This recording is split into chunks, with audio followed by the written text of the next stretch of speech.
یہ داناؤں کی بات ہوتی ہے کہ وہ مرنے سے پہلے مر گئے۔ جو مرنے سے پہلے مر گئے تو ان کو ایک اور شعور حاصل ہوا، وہ شعور عرفان نفس کہلاتا ہے کہ وہ مرنے سے پہلے مر گئے، یعنی اپنی کیفیات سے علیحدہ ہو گئے اور اپنے آپ کو اللہ کے ماتحت کر دیا۔ اور پھر جب ایک نیا شعور حاصل ہوگا تو اسے آپ کہیں گے عرفان۔ مقصد یہ کہ ہم میں سے ہر آدمی اللہ کریم کی تابع داری میں ہے۔ تابع داری میں اس طرح ہے کہ کوئی انسان گھوڑا نہیں بن سکتا۔ اب انسان ہونے کی مہر لگا دی اللہ نے تو ہم انسان ہی رہیں گے۔ تابع داری تو ہو گئی، مقصد یہ ہے کہ ہم سارے تابع داری میں ہیں، کہ جب تک انسان انسان ہے وہ تابع داری میں ہے۔ کوئی آدمی اپنے قد سے باہر نہیں نکل سکتا، اس طرح وہ تابع داری میں ہے۔ کوئی آدمی نیند ترک نہیں کر سکتا تو یہ تابع داری ہے۔ کوئی انسان بچوں کی محبت سے گریز نہیں کر سکتا، یہ تابع داری تو فطری طور پر ہر انسان میں ہے۔ اب اس کے بعد مذہب کی کیفیت پیدا ہوئی۔ فطری طور پر ہر آدمی اپنی ضروریات کا غلام ہے یا مجبوریوں کے ماتحت ہے۔ مجبوریاں فطری ہوں، مجبوریاں دنیاوی ہوں، سماجی ہوں، معاشرتی ہوں، چاہے سیاسی بھی ہوں، مجبوری جو ہے وہ بے بس کرتی ہے۔ ہر انسان کو مجبوریوں کی بے بسی ہے۔ مثلا آپ کو کیا مجبوری ہے؟ نیند آئے گی تو آپ سو جائیں گے، بستر تلاش کریں گے، کیا کر رہے ہو؟ بس جی مصیبت بن گئی۔ کیا مصیبت بن گئی؟ جی نیند آ گئی۔ پھر کھانا تلاش کر رہے ہیں، بھوک لگ گئی ہے، یہ بھی مجبوری ہے۔ اس طرح انسان مجبوری میں چیزیں تلاش کرتا پھر رہا ہے۔ پھر کبھی چڑیا کو آپ دیکھیں، وہ چڑیا ڈھونڈتی ایک تنکا تلاش کر رہی ہے۔ تنکا کس لیے؟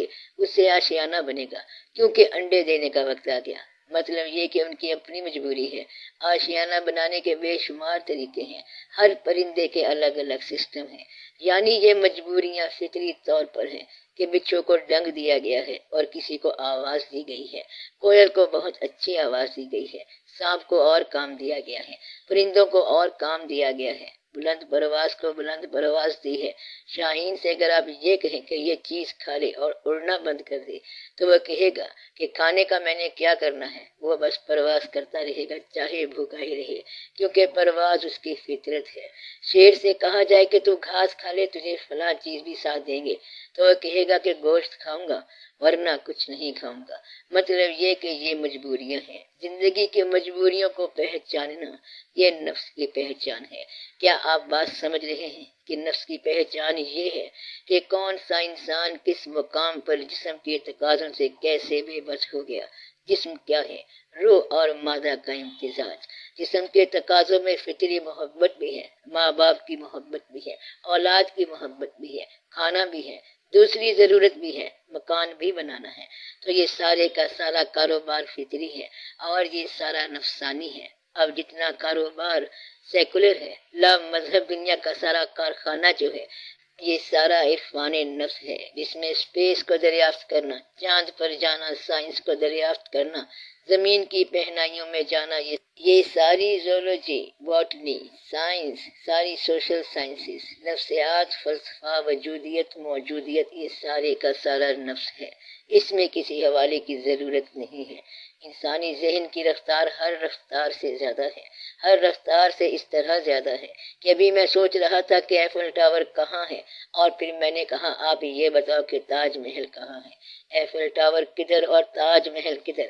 منٹ نہیں لگا ذہن کو، ذہن وہاں چلا گیا اور پھر ذہن یہاں چلا گیا، یعنی پہلے پیرس چلا گیا پھر آگرہ چلا گیا، اب ذہن جہاں مرضی چلا جائے۔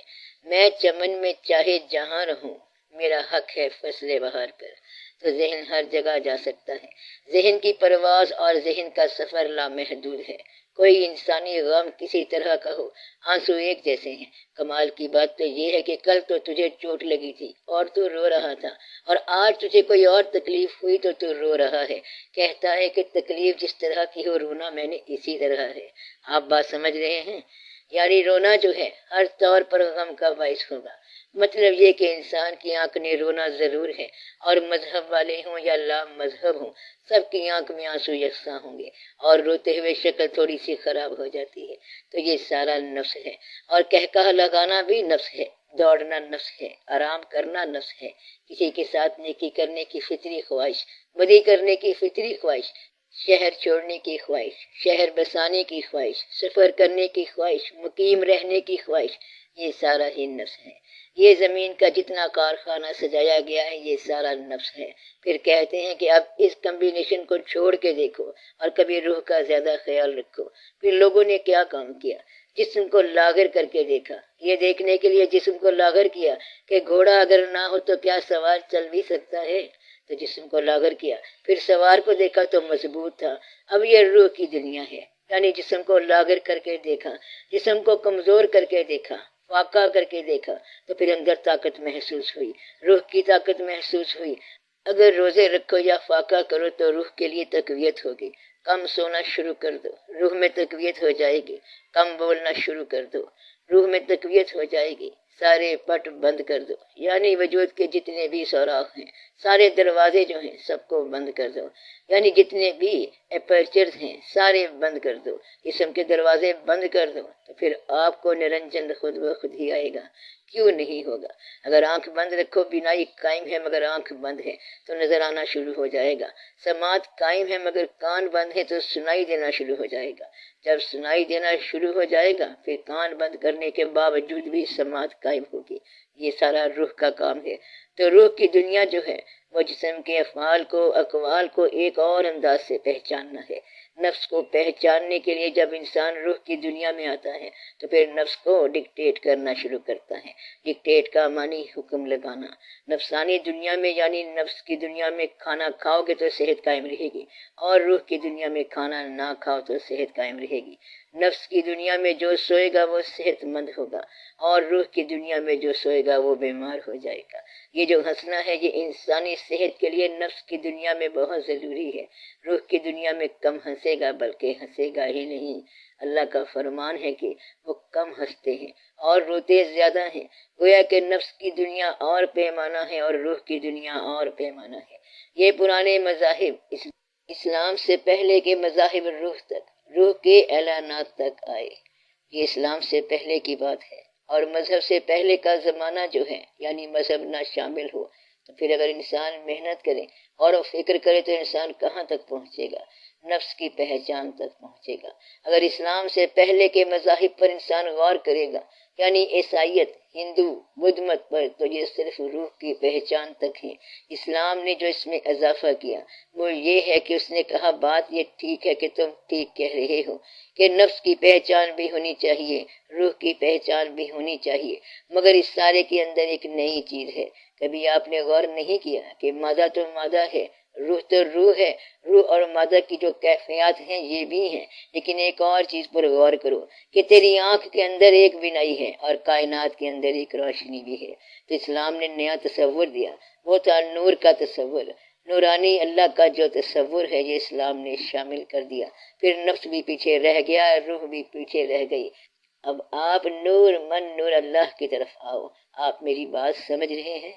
یہ پہچان کا سب سے انتہائی درجہ ہے کہ آپ نور کو پہچانو۔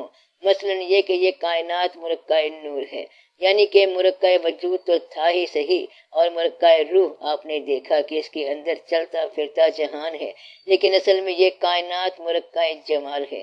اب جمال کو جب پہچاننا ہے تو روح، مادہ اور نفس سارے ہی اس کے تابع ہو گئے، کیونکہ آگے جمال ہے اور جمال کے آگے کچھ اور نہیں ہے۔ تو یہ اشاق کی دنیا ہے، یہ لگن کی دنیا ہے۔ جس طرح آپ کا دوست ہے وہ لڑکا ہو یا لڑکی ہو، دوست جو ہے یہ نفس ہے، اور دوستی کرنے والا بھی نفس ہے، لیکن اگر دوستی کی لگن تیز ہو جائے، روح کے اندر داخل ہو جائے، اس کے اندر فضل الہی شامل ہو جائے، مجاز سے حقیقت بن جائے تو وہ نور میں شامل ہو گیا۔